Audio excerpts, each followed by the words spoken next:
ఉమ్మడి కరీంనగర్ జిల్లా చొప్పదండి నియోజకవర్గంలో జనహిత పాదయాత్ర కార్యక్రమం జరిగింది. అయితే పెద్దపల్లి నియోజకవర్గ ఎమ్మెల్యే విజయ రమణారావుతో మా ప్రతినిధి ఫేస్ టు ఫేస్. కరీంనగర్ జిల్లాలోని చొప్పదండి నియోజక పాదయాత్ర అయితే మొదలుపెట్టారు. ఈ కార్యక్రమంలో ఉమ్మడి కరీంనగర్ జిల్లా నుంచి ఇటు మంత్రులతో పాటు ఇటు ఉమ్మడి కరీంనగర్ జిల్లా ఎమ్మెల్యేలు కూడా పాల్గొన్నారు. మనతో మాట్లాడేందుకు పెద్దపల్లి ఎమ్మెల్యే విజయ రమణారావు గారు ఉన్నారు. చెప్పండి అన్న, ఇప్పుడు ఈ పాదయాత్రతో ఎలా ఉంది స్పందన?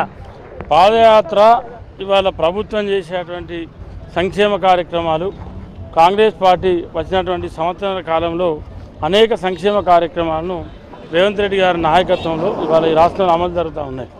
దాన్ని ప్రజలకు వివరించి చెప్పే విధంగా, కార్యకర్తలను కార్మోనికులు చేసే విధంగా చైతన్యపరచడం కోసం ఇవాళ పాదయాత్ర నడుస్తూ ఉంది. మరి పాదయాత్ర కూడా మంచి స్పందన ఉంది.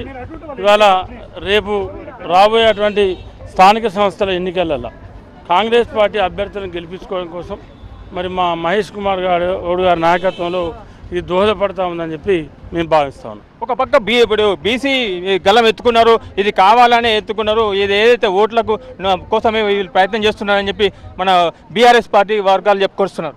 ఇప్పుడు బీఆర్ఎస్ పార్టీలకు వాళ్ళకి ఏది దొరుకుతలేదు. వాళ్ళ కాంగ్రెస్ పార్టీనో కాంగ్రెస్ ప్రభుత్వానో కార్నర్ చేయడానికి వాళ్ళు ఏదో రకంగా నెప్పనెట్టి కాంగ్రెస్ పార్టీ మీద, కాంగ్రెస్ ప్రభుత్వం మీద, ముఖ్యమంత్రి రేవంత్ రెడ్డి గారి మీద బురద జల్లేటువంటి ప్రయత్నంలో వాళ్ళు ఉన్నారు.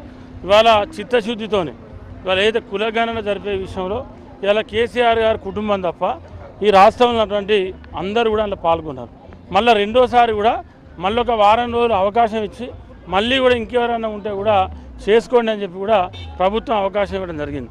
అసెంబ్లీలో చర్చకు పెట్టి అసెంబ్లీలో ఒక 2 రోజులు దీని మీద డిస్కషన్ చేసి ఇవాళ 42% ఉద్యోగ అవకాశాలు, విద్యకు అవకాశాలు బీసీ వర్గాలు కల్పించాలని చెప్పి అసెంబ్లీలో అన్ని రాజకీయ పార్టీలతోని అన్ని రాజకీయ పార్టీలకు అవకాశం ఇచ్చి బీఆర్ఎస్ కానీ, బీజేపీ కానీ, అన్ని ఎంఐఎం కానీ, సిపిఐ కానీ అన్ని రాజకీయ పార్టీలకు అవకాశాలు ఇచ్చి వాళ్ళని కూడా భాగస్వామ్యం చేసి వాళ్ళతో చర్చించి ఇవాళ 42% బీసీలకు అవకాశాలు కల్పించాలని చెప్పి ఆర్డినెన్స్ తీసి ఇవాళ ఆర్డినెన్స్ని ఇవాళ ఇది గవర్నర్ పంపడం జరిగింది. గవర్నర్ గారు మరి వారి నిర్ణయం తీసుకోకుండా రాష్ట్రపతి దగ్గరికి పంపడం జరిగింది. రాష్ట్రపతి దగ్గరికి పోతే మేము మొన్న దాదాపు అందరం ఎమ్మెల్యేలం, ఎంపీలు, ఎమ్మెల్సీలు అందరం కలిసి ఢిల్లీకి వెళ్ళి మేము రాష్ట్రపతి గారు టైం అడిగితే 2 రోజుల టైం ఇవ్వలే. జంతర్ మంతర్ దగ్గర ధర్నా చేసినాం. ఇవాళ అన్ని కోణాల నుంచి వెళ్ళి మరి ఏ అవకాశం ఉంటే అవకాశాన్ని వదులుకోకుండా మరి రేవంత్ రెడ్డి గారు, ముఖ్యమంత్రి గారు, క్యాబినెట్ మంత్రులు ప్రయత్నం చేస్తూ ఉన్నారు. తప్పకుండా సాధ్యమైనంత వరకు మేము దాన్ని సాధించే ప్రయత్నం చేస్తాం. సాధ్యం కానప్పుడు పార్టీ పరంగా 42% మరి ఏదైతే రిజర్వేషన్ అమలు చేసి పార్టీ పరంగా మరి రేపు జెడ్పీటీసీలు కానీ, ఎంపీటీసీలు కానీ, కౌన్సిలర్లు కానీ, సర్పంచ్లు కానీ అట్లా బీఫామ్లు ఇచ్చి అవకాశం ఇచ్చి ఎన్నికలకు పోవాలనేది కాంగ్రెస్ పార్టీ, కాంగ్రెస్ ప్రభుత్వం ఆలోచన. అయితే ఇది ఉమ్మడి కరీంనగర్ జిల్లాలో రైతులు ఒక దిక్కు ఇబ్బంది పడుతున్నారు, యూరియా అందలేని పరిస్థితి. ఇవన్నీ పెట్టుకొని కూడా ఈ కాంగ్రెస్ ప్రభుత్వం ఈ పాదయాత్ర చేయడం అవసరమా అని చెప్పేసి ఇటు కేటీఆర్ అంటున్నారు. మరి దగ్గర సమాధానం, కేటీఆర్కు తలా తోకలేదు, పాప ఆయన ప్రభుత్వం లేదు. అంతకుముందు షాడో ముఖ్యమంత్రి వివరించారు కేటీఆర్ గారు ఈ రాష్ట్రానికి. ఆయన రోజు ఒక్కటి మాట్లాడతాడు. ఆయన మాట్లాడేదానికి దేనికి అర్థం ఉండదు.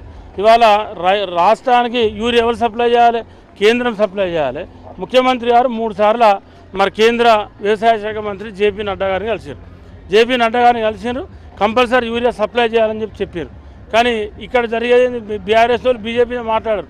కేటీఆర్ బీజేపీని కారణం చేయరు. మరి 10 ఏళ్ళు ప్రభుత్వంలో ఉన్నారు. మరి మీకు వాళ్ళకి తెలియదా యూరియా ఎవరు సప్లై చేస్తారు? ఇవాళ రఘునందన్ రావు గారు ఒప్పుకున్నారు. నిజంగానే మేము కూడా చింతిస్తున్నాం, బాధపడతా ఉన్నాం. యూరియా కొంత చైనా ఏదైతే మనం అప్పుడు పాకిస్తాన్ మన యుద్ధం జరిగినప్పుడు చైనా నుండి రావాల్సిన యూరియా రాలేదు.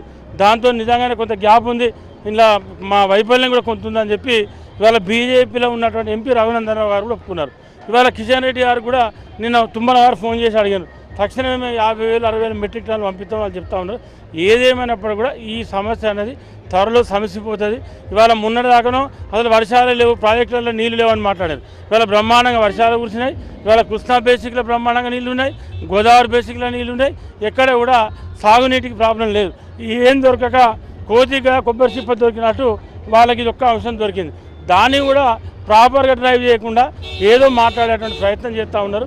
ఏది ఏమైనప్పటికీ కూడా ఇవాళ కాంగ్రెస్ పార్టీ, కాంగ్రెస్ ప్రభుత్వం మీద ప్రజలలో ఒక నమ్మకం, విశ్వాసం ఉంది. ఆ నమ్మకం విశ్వాసం మనం ముందుకు తీసుకెళ్తాం. ఏదైతే జనహిత కార్యక్రమం ఉందో కాంగ్రెస్ పార్టీ చేస్తున్న కార్యక్రమం ఈ ప్రస్తుత రాబోయే రోజుల్లో ఏదైతే లోకల్ ఎన్నికల్లో మీరు దానికోసమే ప్రయత్నం చేస్తున్నారా? జనయాత్ర లోకల్ ఎన్నికల కోసం ఉద్దేశం కాదు. ఈ కాంగ్రెస్ ప్రభుత్వం చేసే సంక్షేమ కార్యక్రమాలు ఏవైతే ఉన్నాయో ఆ కాంగ్రెస్ ప్రభుత్వం చేసే సంక్షేమ కార్యక్రమాలను ప్రజలలో తీసుకెళ్ళడం కోసం దోహదపడుతున్నటువంటి ఆలోచనతో ఈ కార్యక్రమం నడుస్తూ ఉంది. ఇది మొత్తానికైతే ప్రభుత్వం చేపడుతున్న కార్యక్రమాలను ప్రజల్లోకి తీసుకెళ్ళడానికి ఈ ముఖ్య ఉద్దేశంతోనే ఈ జనహిత యాత్ర చేపట్టామని చెప్పేసి ఇటు కాంగ్రెస్ కార్యకర్తలతో పాటు ఇటు అధిక సంఖ్యలో కూడా ప్రజలు కూడా మాకు మద్దతు కలుపుతున్నారు.